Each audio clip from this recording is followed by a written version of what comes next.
I knew that the train station was somewhere near, and if something is near... I am an actor, and I have autism.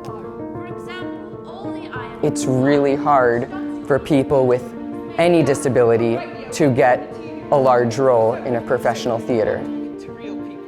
But for the first time in my life, I'm getting to star in a major professional production.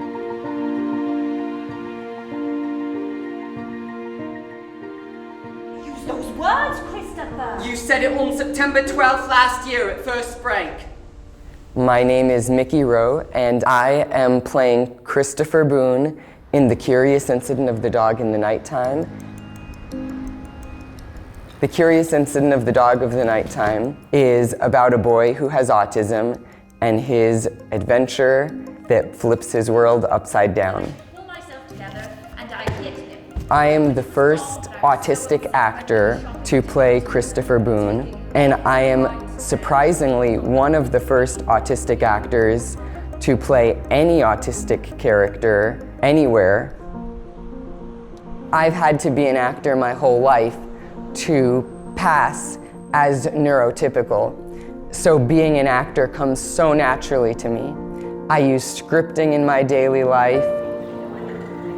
For example, if I went to a coffee shop, I might say to the barista, "Hi, can I please have a medium drip coffee? How's your day going today? Has it been busy today?" And then regardless of what they say, it's been busy or slow, I can then say, "Oh, would you like it better when it's busy or when it's slow?" So that way I can kind of script my life so I don't have to deal with social interactions. Thank you so much. Have a great rest of your day. All right, son. You keep it. In rehearsal is my happy spot because You have any family? I have the lines, I'm playing a character, everyone else is playing a role, be it another character in the play or director. Frank, we have to stop there and take 5, you guys. During 5-minute breaks or 10-minute breaks or lunch breaks is when you feel less comfortable. You don't have a specific role during that time, which makes it confusing for someone on the spectrum. On stage, there's often bright light shining on you and loud noises that come out of nowhere as sound cues. But you've rehearsed all these things in advance, and you know where each sound cue is happening because it happens in the exact same place every night. So it almost feels like you're in control of those things, and because you know what to expect, you're in on the magic. And we would have to talk to other people though, from mission control. But we would do that through a radio link up and a TV monitor, so it wouldn't be like talking... It's so rare for any actor with any disability to get to play a leading role in any production, let alone a professional traveling production. I get to show people that people with disabilities, we get the job done.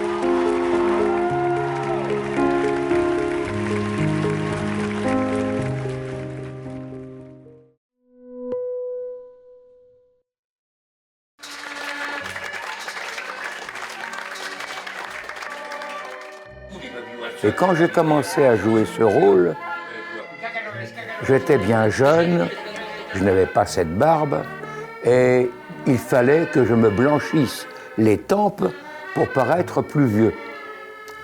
Maintenant, ce n'est plus la peine, j'ai l'âge du rôle.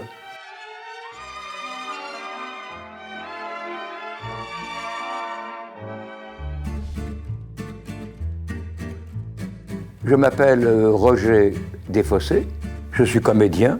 La pièce que nous jouons s'appelle La cantatrice chauve. La première fois que j'ai joué ce personnage, c'était en 1958. Cela fait 60 ans. Je crois qu'on peut le signaler parce que ça n'est jamais arrivé dans aucun théâtre sur cette planète. Je joue donc le rôle de Monsieur Smith. Il s'agit d'un couple, Monsieur et Madame Smith, qui vont recevoir chez eux des amis qui s'appellent Monsieur et Madame Martin. Fantastique! Pour avoir joué ce spectacle depuis tant d'années, le personnage de Monsieur Smith, que j'interprète, est devenu un grand ami. Je vis avec lui, je dirais même jour et nuit. Après 6000 représentations de ma part, on pourrait croire que je me suis lassé. Eh ben non. Je joue toujours ce spectacle avec beaucoup d'enthousiasme et beaucoup de plaisir. Oui, il arrivera un jour où je serai obligé d'abandonner ce rôle, mais ce sera pour moi un pincement au cœur.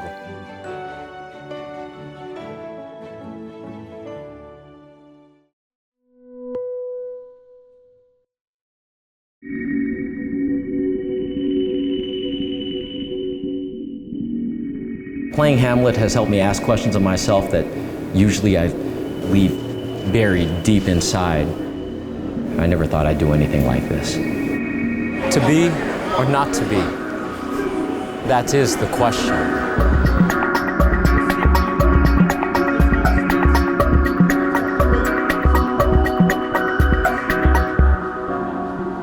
Put your hands on your belly, take a deep breath in. My name is Leslie Currier. I'm the founding managing director of Marin Shakespeare Company. The methodology of our program is inspired by drama therapy.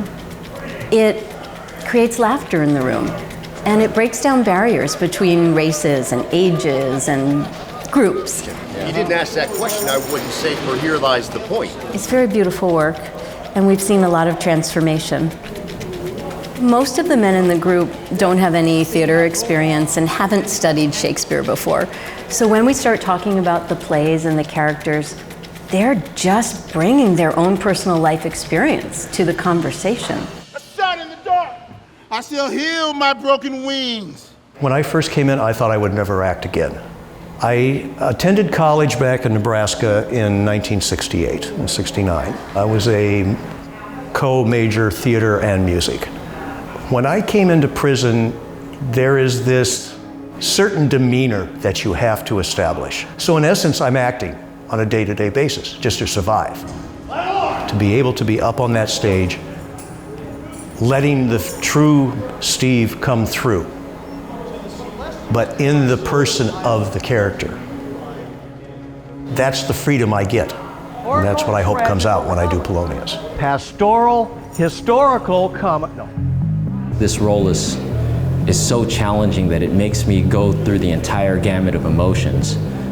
He's so conflicted that, man, I must have pulled from every facet of my life. I've been betrayed before. I've had my trust broken. I've done really horrible things to people, you know, in a rage, like Hamlet's done. Where you may see the inmost part of you. What will thou do? Thou wilt not murder me! Help! Help! Help! Over the years, I've learned that I have to give back. That I also have to own up and look at what I did realistically. I'm hoping through other things that I do, my acting, I can give something back to society. I've been able to use all of my past experience and kind of channel it into this character. I hope that playing my role helps the other inmates here feel like they're part of the story.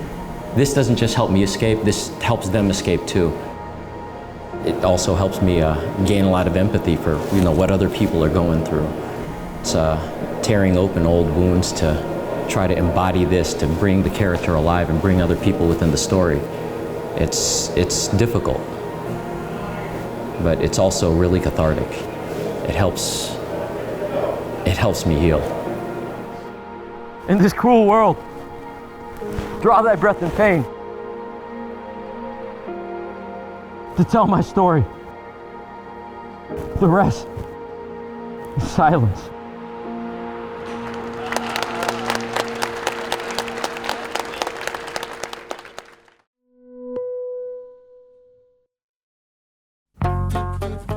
They create worlds from thin air. They tell stories in silence. I'm talking, of course, about mimes. And the man considered the most famous mime in history was not only a world-renowned performer, but also saved children from the Nazis during World War II.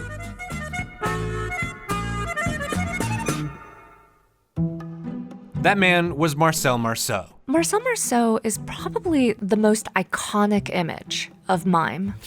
And that's Sean Wen. Hi. She's the author of A 20-Minute Silence Followed by Applause, a book about Marceau's life.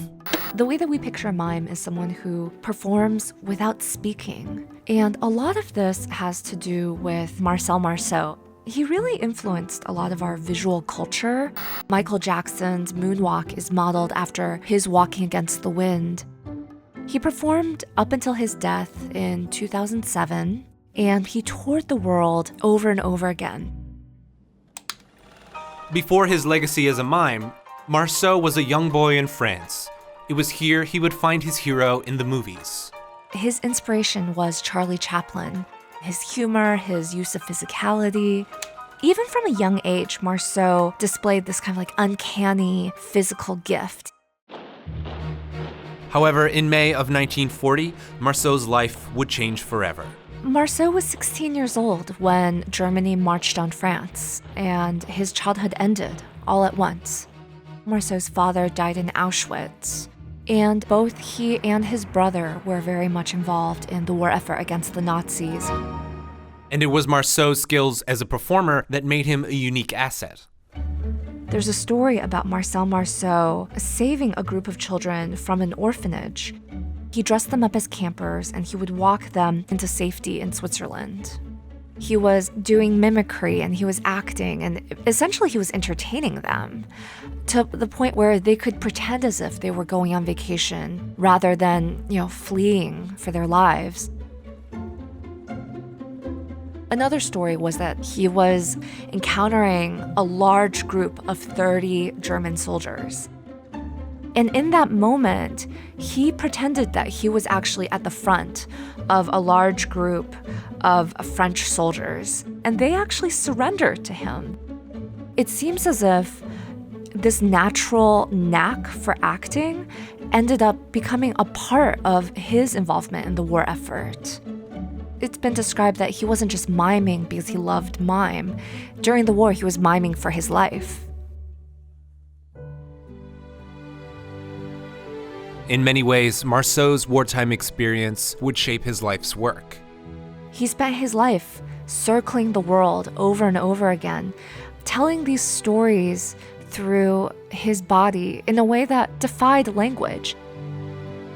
There's something about that almost seems like an effort to bring the world back together, doing something that anyone, regardless of language or nationality, can understand just by looking at him.